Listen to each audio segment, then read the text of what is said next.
Hey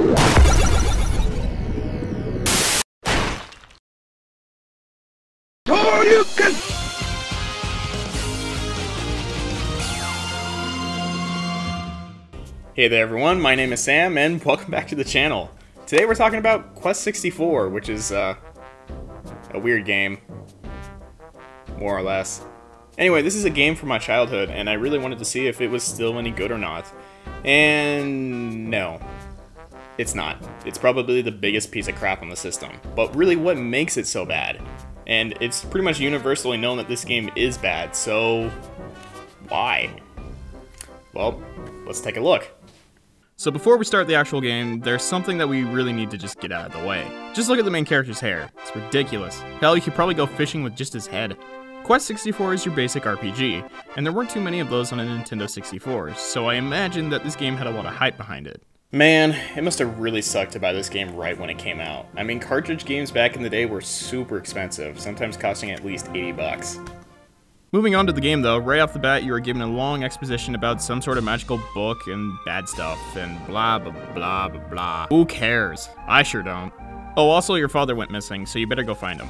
And from there, the game just kind of leaves you on your own. Like, completely on your own. The game hardly even tells you where to go. It just kind of expects you to know where to go. So the obvious next step is to talk to everybody in town. At least twice, according to the basic rules of RPGs. However, it seems like these characters are almost too helpful. Like, everyone tells you the same thing over and over again, which then asks the question, why talk to anybody at all? I guess that's why we have game facts! So once you gather a few items from town, it's time to set out for an adventure.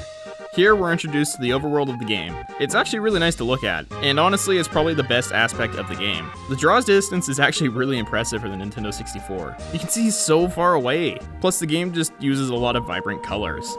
Even most of the towns are nice to look at. And to be fair, there's a lot of varying landscapes, but this is pretty much where the positives end. Once you wander, maybe 5 feet into the overworld, you'll have your first random encounter, and this is where the game takes a turn for the worse. Not only is the encounter rate absolutely atrocious, but the battle system is just all sorts of terrible. So let's start out with the basic structure. As a magician, you're able to use 4 types of elemental attacks, or you can hit enemies with your staff, or as I like to call it, my pimp cane. Where's my money? I said, where's my money, ho? Yeah, that's what I thought. You can also use items too for recovery or support. But here's the thing, you know how you have 4 elements to choose from? Well, you'll only really be using 2 of them at most. You'll use the water because it's the only element with healing spells, and to get the best one, you have to level it up to at least 25. And that's already halfway through the max level, so you might as well level it up all the way. The next element you'll be using is Earth. This is because it has the best attack in the game, and it also simultaneously makes the combat system completely broken with another spell. The best attack in the game is called Avalanche, which causes multiple rocks to fall on your enemies. It's one of the only attacks in the game that has the opportunity to hit multiple times, therefore making it the best to use. The other spell that you can cast is Magic Barrier, and this is where things get broken. And the reason for that is the enemies in the game use magic attacks. And these are really just basic attacks that you can also learn. But because all the attacks are magic and not physical, you can block all of them. I mean all of them. So the basic strategy becomes put up a barrier and then spam the crap out of Avalanche, and then heal if needed. Seriously, at that point I was just running away from battles because enemies were just getting in my way of progressing. And this really didn't help me out when I actually needed to grind for experience. Another frustrating thing about the combat is that nothing is definite, and what I mean by that is there's no lock-on system or targeting system of any kind. You just kind of have to guesstimate where your attack is going to hit, and it can be really infuriating to launch a super powerful spell and then to just have it miss everybody completely. And this happens way more often than you'd like to think. And since there's no real way to control the camera, you're just kinda screwed. I mean, if you hold the B button, you can swing the camera around behind you, which kinda helps, but it's still difficult to pull off. And finally, one constant problem that I had was hitting people with my pimp cane. Since the A button is used to swing/end your turn, oftentimes I would just end my turn and have the enemy attack me. And did I mention how you level up? You level up like any RPG by experience, but there are also these spirits that level you up instantly, kinda like rare candies in Pokemon. By leveling up this way, you can level up your elemental attacks, but the only way to increase your HP is to hit people with your pimp cane.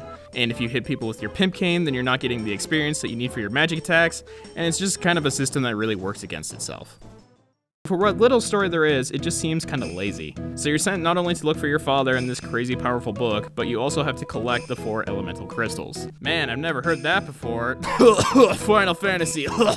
But even when you do obtain the crystals, everyone just doesn't care that they need it. They're all like, oh, you can have it, no big deal, I don't need it anymore. In fact, all of the items in this game are just kind of given to you. There's absolutely no money in the game.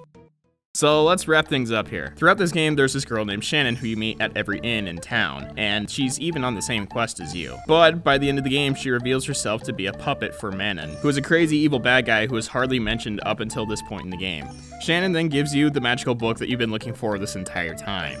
So after running through Bad Mushroom Trip Land, you face off with Manon, and you know what, he's actually pretty cool looking. But thanks to our broken battle strategy, he goes down faster than a girl on prom night. And that's the game. Shannon's confused about her existence and decides to travel the world, and everybody is super happy. Yay! Wait a second, what happened to my dad? Seriously, that's it? All I saw was that he was dead. What the fuck? So what are my final thoughts on Quest 64? Well, it definitely deserves all the hate that it gets, and it definitely had a lot of hype to live up to, and it completely ended up falling flat on its face. With uninspired story, terrible gameplay, just monotonous as crap, and a combat system that's just really freaking broken, it's really hard to recommend anyone playing this game now. But you know what? It makes a really, really nice paperweight. Well, I will see you guys next time. Later.